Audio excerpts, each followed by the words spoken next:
Hello friends, welcome to Kalaivani's kitchen. நம்ம சேனலில் இன்றைக்கி எல்லாருக்கும் ஃபேவரட்டான ஒரு evening snacks recipe vegetable cutlet எப்படி செய்யறதுன்னு பார்க்க போகிறோம்.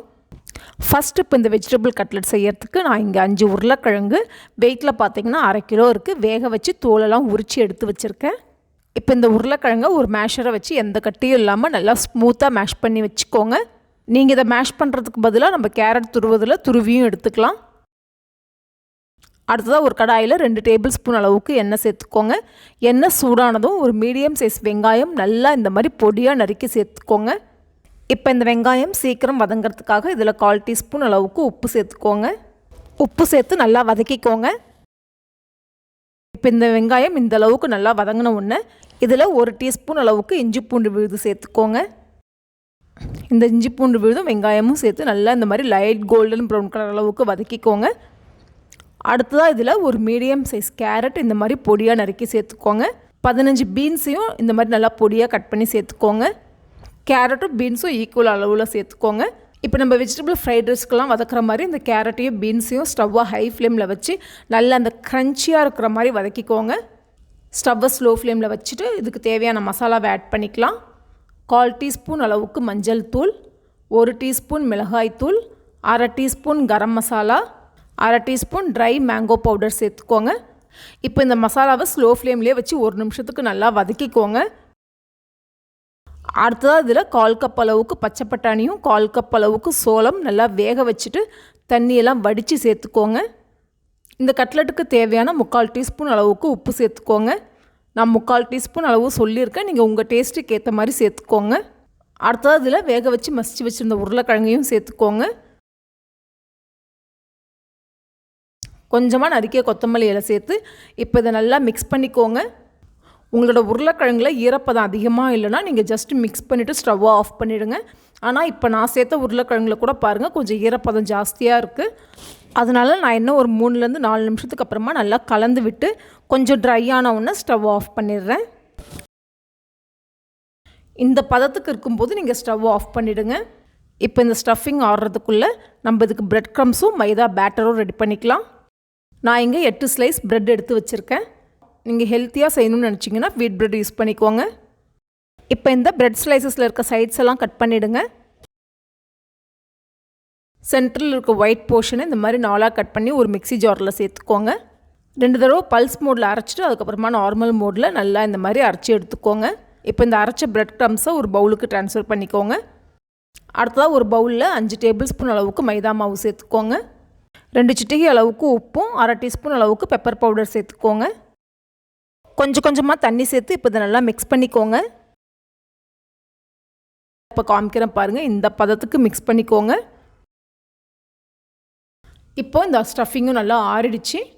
இப்போ இந்த ஸ்டஃபிங் சப்போஸ் ஆறின உடனே உங்களுக்கு இது இன்னும் கொஞ்சம் இலகுன பதத்தில் இருக்கிற மாதிரி இருந்ததுன்னா நீங்கள் 1/4 கப் அளவுக்கு அவலை பொடி பண்ணி சேர்த்துக்கலாம்.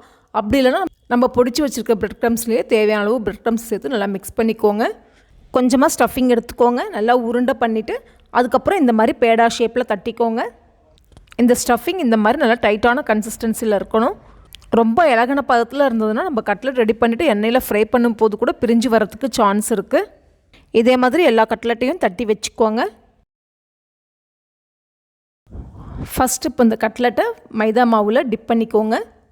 டிப் பண்ணிவிட்டு நம்ம ரெடி பண்ணி வச்சுருக்க பிரெட் க்ரம்ஸ்லேருந்து கொஞ்சமாக ஒரு பிளேட்டில் சேர்த்துக்கோங்க.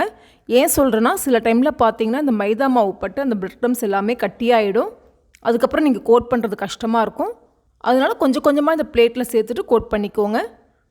இப்போ காமிக்கிறேன் பாருங்கள், இந்த மாதிரி மேலேயும் போட்டு கீழே நல்லா எல்லா சைட்ஸ்லேயும் கோட் ஆகிற மாதிரி கோட் பண்ணிக்கோங்க. அதுக்கப்புறமா கையிலையும் எடுத்து நல்லா இந்த மாதிரி ப்ரெஸ் பண்ணிட்டிங்கன்னா நம்ம ஃப்ரை பண்ணும்போது பிரெட் க்ரம்ஸ் ரொம்ப வெளியில் வராது. சைட்ஸை மறுபடியும் நல்லா இந்த மாதிரி ஷேப் பண்ணிவிடுங்க. இப்போ இதே மாதிரி எல்லா கட்லெட்டையும் கோட் பண்ணி ரெடி பண்ணிக்கோங்க.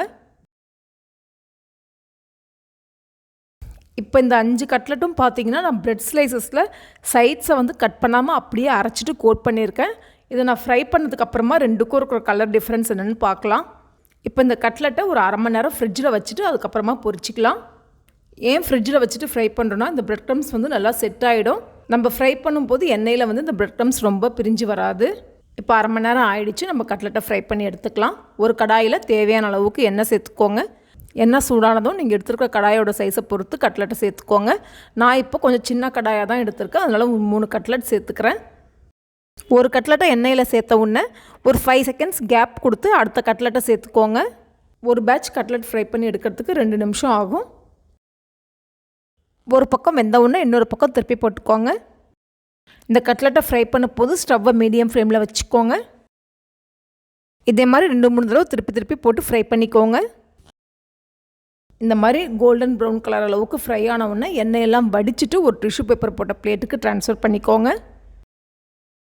இந்த கட்லெட்டை பொறுத்த வரைக்கும் பார்த்திங்கன்னா நம்ம ஃப்ரை பண்ணும்போது கொஞ்சமாவது பிரெட் க்ரம்ஸ் எண்ணெயில் பிரிஞ்சு வரும்.